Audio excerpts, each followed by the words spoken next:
Breaking news, the United States' closest ally has just declared economic war and is holding a $1.13 trillion nuclear option. Japan's finance minister just went on live national TV and announced that their $1.13 trillion in U.S. Treasury bonds is now a weapon. This is real leverage that could destroy the U.S. bond market and collapse the economy. If Japan sells even a fraction of that debt, interest rates will skyrocket. Home loans, car payments, and even credit cards will immediately get more expensive. Inflation will skyrocket, the economy will crash, and the dollar will get weaker. And if China joins in, it's game over.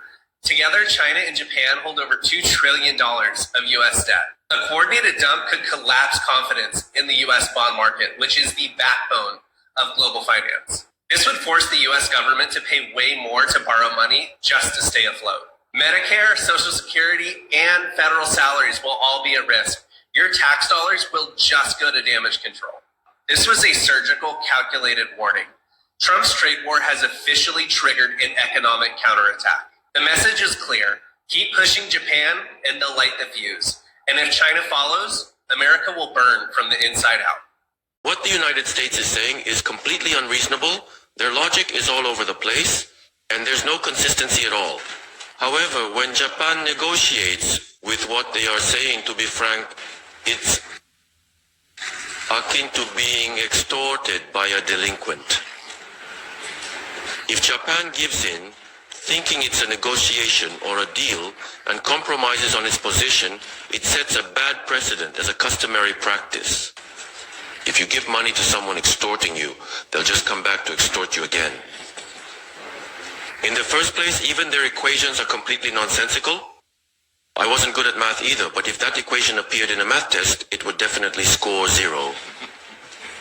That's why, even though Minister Akazawa is serious and capable, there's a concern about whether it's okay for a serious person to handle this. Since they're not a straightforward opponent, they won't listen to straightforward reasoning. Even though all options were mentioned, you must never show compassion to an opponent who isn't straightforward. If you ease up on them, it will set a bad example. In any case, I hope we absolutely do not give in to America's extortion. This may sound harsh, but it really is extortion. If we comply with this, it will truly set a bad example. Truly. Minister Iwata, I know you might not have much time, but I highly recommend watching the documentary about Roy Cohn, the lawyer who mentored him, and the documentary about Mr. Trump. By watching those, I hope you can gain some insight into what kind of person Mr. Trump is.